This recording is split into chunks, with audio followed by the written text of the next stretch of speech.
કુટુંબની ઇજ્જત ને ધૂળમાં મેળવી નાખી. એટલા વર્ષ તારા લગ્ન તો ઠીક, પણ આ તારા દીકરાનું મોઢું મને ન જોવા દીધું અમને કોઈને. હાવ અમને પાણી પુનોત્ય સમજાતે. તમે છો વો બટા, પેલા તો મારા બાપુની ને મોટા ભાઈની લાશ કાઢો. રેવા દે, ઈ રિવાજ આપણા ઘરમાં નથી. ઈ નહીં થયો ભાઈ. આ તમે મારા બાને લઈને જે આની આટું ડુંગરો ચડવા ગયા હતા ને, માનતા નહીં કે આ તમારી ઘરે પ્રગટ થાય. આ જોઈ લો, આ પુઈન જોઈ લો તમે. તમને એમ વિચાર ન આવ્યો કે મારો બાપ ને મારો ભાઈ એકલો છે તો ન્યા વર્ષોમાં કોક દી જાવ, એવો વિચાર તમને ન આવ્યો વો બેટા? શું કામ ને આવે વિચાર? આ આટલા બધાની રસોઈ કરવા હું કાઈ નવડી નથી. હે આ જોવો, આજકાલની બાયુથી 4 માણસની રસોઈ નથી થતી બાપુજી. ફાતડા તારી બાઈને કઈ કે એને કે ક્યો માં, એને રેવા ગયો, મારે માણ છે. જોયું આ જે 4, 5, 10 ભાઈઓ હોય ને, એમાં જે નાનો હોય ને ઈ ખટારો નીકળે લગન પછી. તારી બાઈને કઈ કે, તારી બાઈને શરમ કે શરમ, એની વાહે પડી ગયો. ઈ તારું નામ લીધું મંડાણો ક્યાંનો? ઓય મારા બાપ, પતન થઈ ગયું. સવી બાપુજી, તમારા ઘરની થઈ ગઈ હોળી. વારે ઉકારો તુકારો થઈ ગયો એટલે પૂરું. હવે આ ઘર નો હાલે, ન હાલે, ન હાલે. હવે આપણો માળો વિખાઈ ગયો, પરિવાર ગયું, તમે પૂરું. હાલો ને બાળવાની તૈયારી કરો. હાલો, હવે ઉકારા તુકારા થઈ ગયા. 1 મિનિટ બાપુજી, આને બાળી નાખો. એ બાપુજી, હવે જમીનનો વિષય છે ને ગેરમાર્ગે વયો ગયો છે.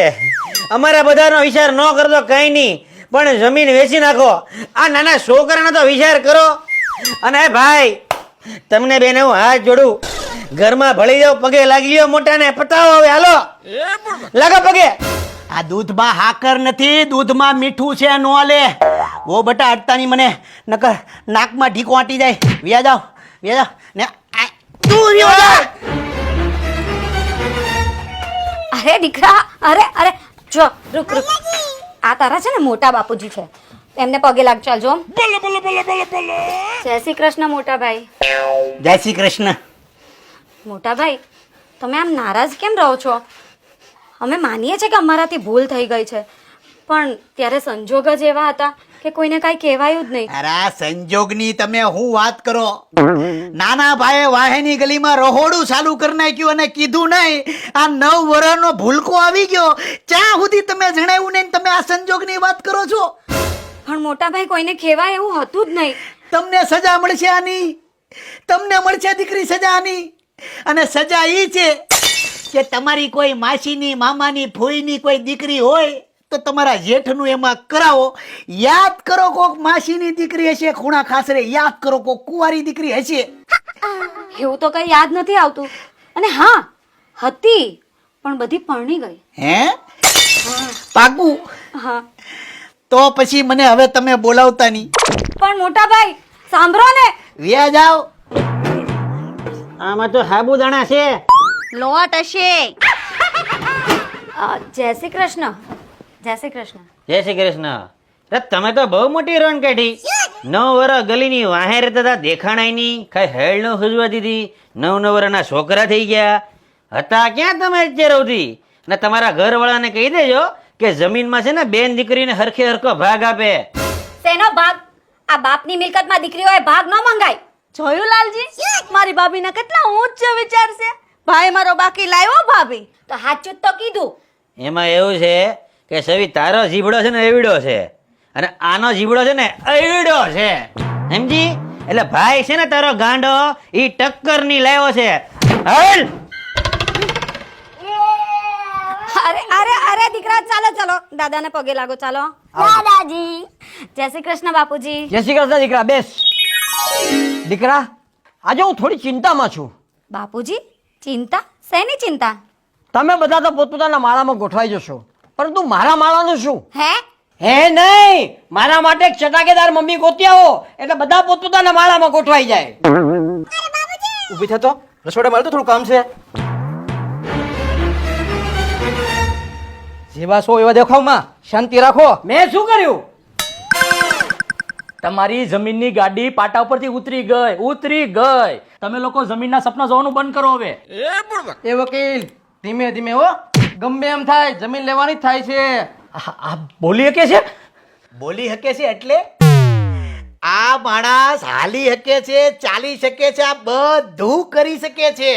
આ ત્રીજી રોન કાઢી અમારા ભાઈએ, અંતર્યામી નીકળ્યા અમારા નાના ભાઈ. તમે હું કહો છો ઈ એના ઉપર આપણે પછી અલગથી બેઠક કરશું વકીલ. હવે કરવાનું શું છે ઈ કયો? તમને કેટલા દિવસથી કીધું છે કે બેનનો અંગૂઠો લઈને આવો એટલે આ જમીન વેચાઈ જાય, એટલે તમે છૂટા ને હુંય તમારામાંથી છૂટો. તમારે અંગૂઠો જોવે ને, અંગૂઠો તમને મળી જશે. અત્યાર સુધી આ બે વહીવટ કર્યો છે, હવે વહીવટ હું કરીશ. તમે જાઓ. તમે બે ભાઈઓ આ વકીલને ચા પાણી પર પૂછતા નહીં, સમજ્યા? કોકે હાસુ જ કીધું છે, ભાઈમાં છેલ્લે સીટરિયો નાનો ભાઈ જ નીકળે. હાલો.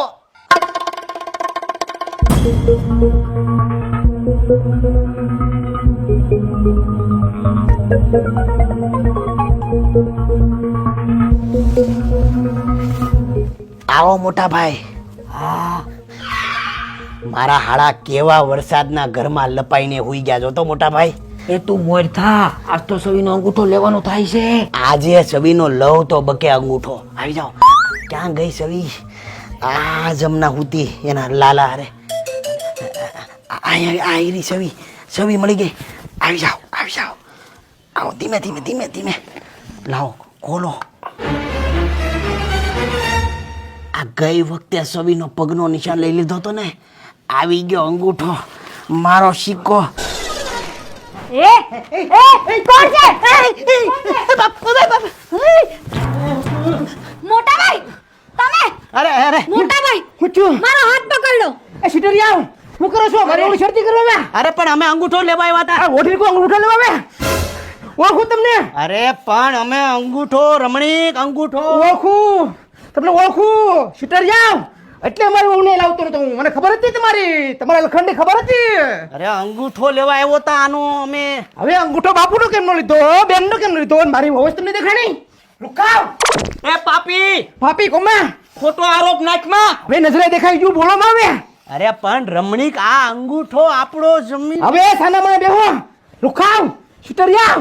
હું તમને એટલે જ ના પાડતી હતી, મારે અહીંયા નથી રહેવા આવું. હા, મારી ભૂલ હતી તો હસી હતી, મને થોડી ખબર. આપણો માળો વિખાઈ ગયો. હવે ખાઓ. તારો બેન ખૂબ આભાર. આમ જો તમે મોટા છો, શરમ કરો શરમ. અરે અમે અંગૂઠો. હવે ભાઈની શરતી કરો છો ને ઉઠાવવા થાવ છો. હાલો નીકળો. આ હાથમાં કાગળિયા કે ના તા કે હેડ ન હોય જી. તને એટલે પેલા કીધું તું કે કાનાને હારે સુવડાવ છે. કાના સુઈ જા અહીંયા. હું ફૂલ્લી તમારી સાઈડ આવી જવા માંગુ છું. જો આ જમીનનો સોદો થાય ને તો મારા 10% રાખજો. અરે 10% ની ક્યાં કરો છો? બાકીના 90% અમારે કેમ લેવા ઈ કયો નહીં? આ કાગળમાં તમારા ત્રણેય હાળાની સહી કે અંગૂઠો લઈ લો ને એટલે આ જમીનનું બધું મારા ઉપર છોડી દો પછી. અને મારા 10% ભૂલાય નહીં હો પાછા. અરે 10% ની ક્યાં કરો? તમને મારે 11% દેવાના છે, અને તમારા નામનું એક નારિયેળ વધારવાનું છે મારે. હાલ સવી. આનું થાય કે ઓલાનું થાય, પણ મારું તો થઈ જ જવું જોઈએ. હાલ સવી હાલ. જો તો બે ખાટલે પડ્યા છે એકલા. હવે થોડો નાનો આની હારે હુવે, બિચારા બે રખડી ગયા છે. પણ આપણે આપણું કામ કરી લઈએ. હાલ જલ્દી.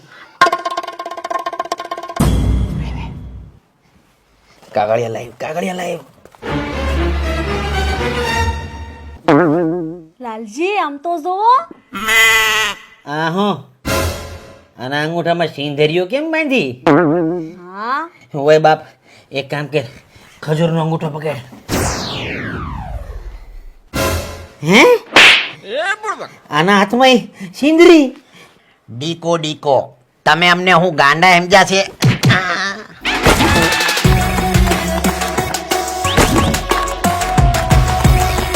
એ વકીલ ધીમે ધીમે હો. એટલે જમીનનો સોદો ફાઇનલ. હા સોરી, બાકીનું બધું મારા ઉપર છોડી. ટકા આપે તમે મોજ કરો ને તમારા નાલ. તમારા આવવાથી જ આજે મારું ઘર સંપન્ન થઈ ગયું. પછીનો ડાયલોગ ભૂલી ગયો. માતાજીની કૃપાથી મને લાગે છે કે મારા બધા દીકરાઓ ત્રણેય દીકરાઓ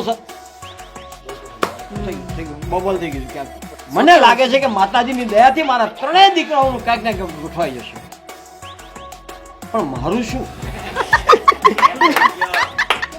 ચાલો ચાલો દાદાને સોરી યાર તને એટલે કહું છું કે કરને હારેલી ને હું તને એટલે જ કહું છું કે કાનને હારે લઈને હુવાનું.